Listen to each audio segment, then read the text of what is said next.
My name is Hudson Worsley, and it's great to be able to feed back to David and the gang. You're all the gang, because David Schlossberg and Lisette and Simon Niemeyer provided a valuable collaboration to the City of Sydney's adaptation planning, and I'll touch on some of the details, but it was very much appreciated, so it's great that we can kind of come full circle and assist today. I'll go through what the city is doing, why we're doing it, what has been done by the city in the field of adaptation already. If not named in that framework, there are many activities already underway. Why we consulted, how that consultation went, some of the lessons learned. Now I apologise, I missed Lisette's talk, so probably a good integrity test for both of us to see whether we match up here. But yes, some of the lessons learned, and then the next steps, which is the embedding of so taking what Jeff and Stephen have just said about outcomes, taking the outputs and all the inputs from this process and making sure it becomes part of council's day-to-day business, year-to-year planning and decadal view. Here we go. So why should council act? Now, to this room, hopefully that's a complete no-brainer, but it is something that I've been saying to internal and external audiences as well as to community members, to say, well, look, a good government recognises good science. Good science is telling us this is coming, this is already happening, and as a responsible government, we believe it's very much our responsibility to respond and to plan. We have many assets. I learnt today the city has $2 billion worth of, $200 million worth of building assets in the CBD. So to protect those in the long term means planning for the future, and climate adaptation is very much part of that. We're not on our own, and in this case probably not as in a leadership position as in other environmental areas. 90 other local government areas have or are developing a climate adaptation plan, and I've certainly used that argument when internally I've been told, well, why are we doing this? It's like, well, Melbourne did it in 2009. That is how to get Sydney to act, is to tell them what Melbourne's been doing. Even Darwin and Adelaide. So come on, Sydney, let's go. Now we also tap into the international network. Sydney is a very active and early member of the C40 partnership. To cities what G20 is to global economic cities, countries, C40, which is now C89, but it doesn't have the same ring to it, so it's still C40.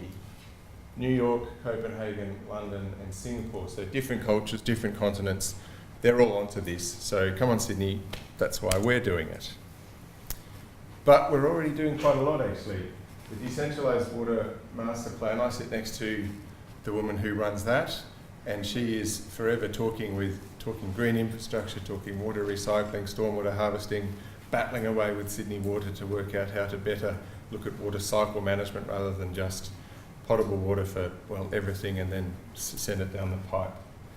Our floodplain management policy is being reviewed, and one of my favourites is the urban forest strategy. So that's really looking at how can the city harness ecosystem services to deliver benefit for our community, for our assets and for our environment.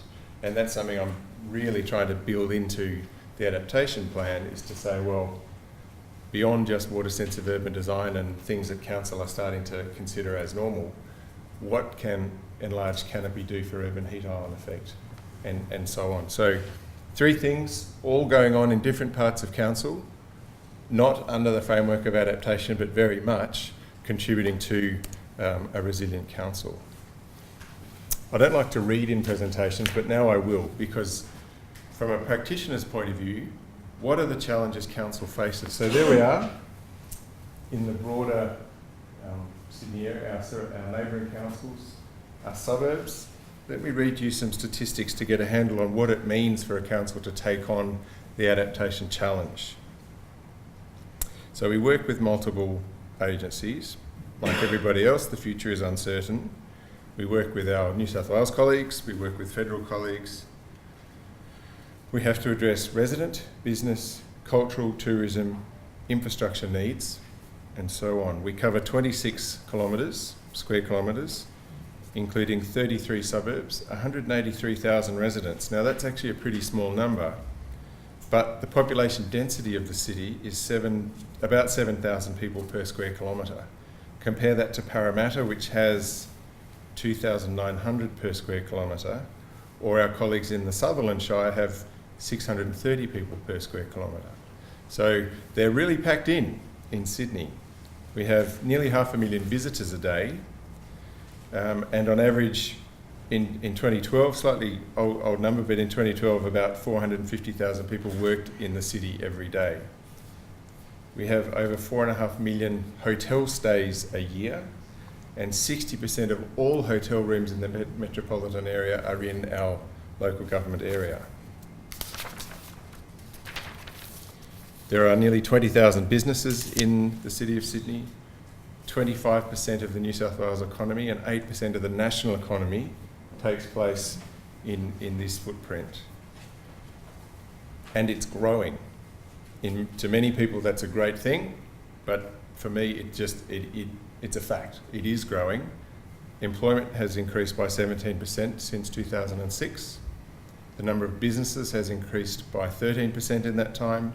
The population by 12%, dwellings by 7%, and the floor area, so that's the usable space inside buildings, has increased 4%. So all the things that we need to do about reducing consumption of energy, reducing emissions, reducing water consumption is in the context of everything else increasing. We have more than 400 parks and playgrounds, roads, cycle paths, footpaths, and about half the stormwater pipes, the other half managed in cooperation with Sydney Water. We deliver waste and recycling. We have a sustainable livings program, aquatic centres, parks and playgrounds, as I mentioned, youth centres, libraries, community centres, and venues.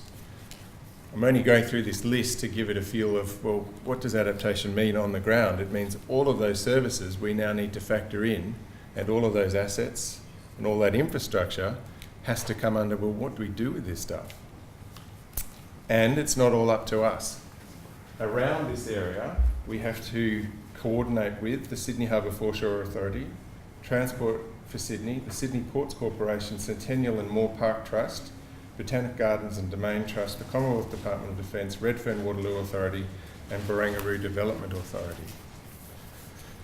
So that's a hell of a mouthful, and it makes the stakeholder consultation and the implementation matrix very, very complex when it comes to saying, all right, well, we need to do this. Oh, that's 6 stakeholders that are going to be involved in that. Let's set up a committee. Now that is almost death by frustration. So making these things happen, allocating roles and responsibilities is clearly a key part of what do we do with this body of knowledge that is produced by our scientists and researchers and social researchers and coastal council advisors. Why consult? Why, with all of that fantastic input, do we even need to go to the community? We know what's happening. Nah, this is what's happening if you're on the ground and you've got a kid who's an asthmatic. In all the consultation I did, it's tempting to put up photographs of bushfires and the extremes, but this is our patch. That's the CBD a couple of years ago with major bushfires in the Blue Mountains. So the particulate that travelled, the air quality, favourite topic of one of our key advisors, Stella Whitaker, who's in the audience, the ozone generation that was increased on a day like that. A hot day, you have bushfires, vehicle pollutants and particulates, and the safe levels for human habitat with ozone, for instance, is a really acute problem that is something we have to deal with. So it's our community's home. Of course, we have to consult with them. I will say the City of Sydney has a pretty good reputation for consulting. All of our major policy frameworks and strategic directions are developed with our residents and our community. The overarching one being the Sydney 2030 Sustainable Sydney vision. Our waste management strategy was recently revised. A nighttime economy, so not an environmental but a social and a cultural dimension. Advanced waste treatment, decentralised energy, decentralised water, all have involved broad consultation with experts, agencies, government and community. So we have runs on the board to say this is how to get a genuine process underway. This is a slide I use to frame why planning ahead matters so much. Both in bureaucrat land, 4 years is a long time. Now the city's pretty good at casting beyond that, but this year's plan, next year's plan, my resourcing strategy now, to start thinking long term can be a challenge in a management day to day, and in a citizen's point of view, where's the next rent coming from? Who's picked up my garbage this week? Thinking long term. So here we are, the last tram running through Sydney. Today I was in a divisional meeting talking about the next tram to run through Sydney. Very exciting, but 55 years ago we were ripping them up. Hopefully we've learned something and we're putting them back. There's been a long point. Can you imagine Sydney without the Opera House now? But that's a decision that came around 55 odd years ago, and yet we're all thoroughly enjoying and benefiting from the legacy. So to set that temporal framework is something I've really tried to do in communicating why we need to adapt, because 50 years' time, well, who can really think about 50 years' time in a practical management sense? This is a good way to try and frame that. So what have we been through? Background research. I mentioned our consultants led by Stella Whitaker in the room, pulling together the best available science. IPCC AR5 had just come out when we started, which was great. We established a science reference group with the CSIRO, NARCLIM, Christopher from OEH, NCAF and NARCLIM, and the Climate Institute as well, just to say, well, not to go through every second decimal point to check that we had all of the maths right and the modelling right, but to see that the scientific inputs had the right content, the right trajectory and the right direction, and also that our process was suitable and was robust. You can see the arrows that are coming back. This is iterative. Now, iterative from a project manager's point of view could sound, I don't really know what I'm doing, so I'll just keep doubling up and checking and making sure that I've got it right.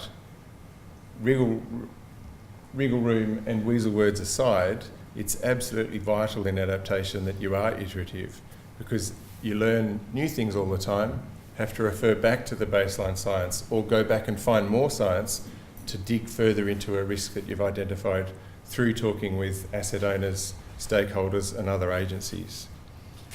From that research we went into a risk assessment, and one of the very interesting things we did, that was with KPMG's auditors and actuaries. Now those actuaries did a risk interdependency analysis. They didn't just chart what are the risks, and it was how do they relate and how strong is the relationship and what is the direction of the relationship between various risks. Now that's the first time the executive of the City of Sydney had seen that type of very advanced risk analysis. Oh, we had to stop there for a minute. I had to get partners from KPMG in, I had to get directors from RPS in, had to get senior City of Sydney people to go, are you really saying this? Can we really say this? Does this impact over here lead to that impact over there? And quite clearly many of the links were, many of the risks were linked, but when you put it out there suddenly, what are you going to do about it? So it was more than just a matrix that says, all right, parks, we're going to have less rainfall, therefore drought-tolerant plants are needed. Okay, our parks division can take care of that. Every year when they go through looking at the feedstock, that's when they'll tackle it. That's a very nice, simple matrix that organisations are very used to dealing with. We turn that on its head. But how do you take, eventually we had 232, thanks to our consultants, list of actions. Oh my gosh, 230, that's a giant spreadsheet. Now taking that to an executive who likes everything in PowerPoint, 3 bullet points, what are your top 5 issues? Oh no, I've got 232, can I just have a week of your time? That's never going to happen either. So how do we synthesise that into something that's doable and broken into time? How about it's time we talk to our citizens? And this is where the process that Lisette talked about and was designed fully in collaboration with David and Lisette and Simon. 2.5 of the most enjoyable, stressful, rewarding and informative days of this whole 1.5 process. And I'll go into some more detail on that. The outputs from that and all of these other inputs have led to a draft adaptation plan, which I handed over my first draft yesterday to take all of the inputs and turn it into a document. I'll show what that looks like. But it's been nearly a year to get this far. Let me indulge in diving into this deliberative process though. Just photographic evidence. Simon, David, I'm not sure where Lisette is, but she was there. I'm not going to point it out. Okay. But it did happen. And the oddest thing happened to me. I was the chief spokesperson from the city, and I thought, I'm going to be in a room full of skeptics. So I read so much stuff from IPCC and NASA, National Oceanographic Society, CSIRO, OEH. I read up on NARCLIM. I was all ready to have the fight of my life with all the white retired engineers who are bored and have nothing to do but read blogs that climate science is a load of crap. And the only person who really got stuck into me was because I didn't include chemtrails from the global conspiracy of mind control into the project. And partly I was horrified and partly I was so deflated because I was ready for the fight of my life to defend climate science. It didn't happen. But the affirmation that came from people who live in the city of villages that the city is so proud of, to say we love where we live, we want to keep living there, and we of course we expect the city to be acting on this. Why isn't the rest of levels of government acting on this? But please carry on. How much influence will that panel have? Well, it's a good question, and it's something that came up at the sessions, and our facilitator kept on saying, no, you will be referenced, you will be referenced. I can promise you, here's the executive summary for the plan that I've just handed up. I can't distribute this because it's an internal working draft, but principles for the strategy of the four that came presented there from the panel, citizens panel. I've added one, which is to harness ecosystem services, but otherwise those 4 are word for word the guiding principles for the adaptation plan that will go to the Executive of Sydney. So 2 minutes, great. So yes, now the lessons that I learned, see how these check off with yours, Lisette. It was hugely valuable. The preparation time, we just scraped it in. More time, better process. The incentive payments, I think, made people turn up. It'd be great to think we're all such wonderful citizens in our democracy that we want to do it, but needs must. Got to account for dropouts. Some people just can't make it. Strong facilitation. Boy, did we have a strong facilitator. Kath Fisher from... which university is she from? Anyway, she was terrific. The deliberation, the modulating, reflective, and also frustrating process means that questions that come from the table don't fly off somebody's ego or chip off their shoulder. The other 4 people at the table have to agree, yes, that's a worthwhile question, and yes, that's fair. So I thought I'd be sticking my neck out. I had no moments where I felt completely vulnerable to attack. And I was expecting that, but this deliberative process modulates that completely. Mental health contingency plan. Our social planners from the city insist that in the future when the city does these processes, somebody who is capable of managing a person with a mental health distress is present to deal with it. We had one young guy who started to get incredibly aggressive, incredibly frustrated, and it was awful. So I just have that as something to think through. Otherwise, it's minor details. Okay, so I've lost some boxes there. I apologise. Right. So the adaptation strategy. I've taken the broken by theme. So sea level rise, what do we need to do in the first, between 2015, 2030, 2030, 2070 and 2070 and beyond, at the highest level, so that council can digest, these are the directions we have to now take. But it's simultaneously, I'm writing an implementation plan that says, okay, this is the risk, and fleshed out, these are the bullet points that now need to be undertaken, and who's going to take it. From there it goes to council, hopefully to be approved, and then the real work starts for me as the internal consultant, to sit with each business unit when they're doing their planning, to sit with the asset owners when they're looking at their assets and say, all right, it's not about what you do now, it's about changing your mindset from now on. Adaptation has to be part of your thinking. And in the implementation, as I say, in parallel to the actual strategy, is vital from my point of view. Otherwise, all of those residents, all those hotel stays, all those businesses, all that growth will completely distract from the making this happen component of the project. Thanks very much.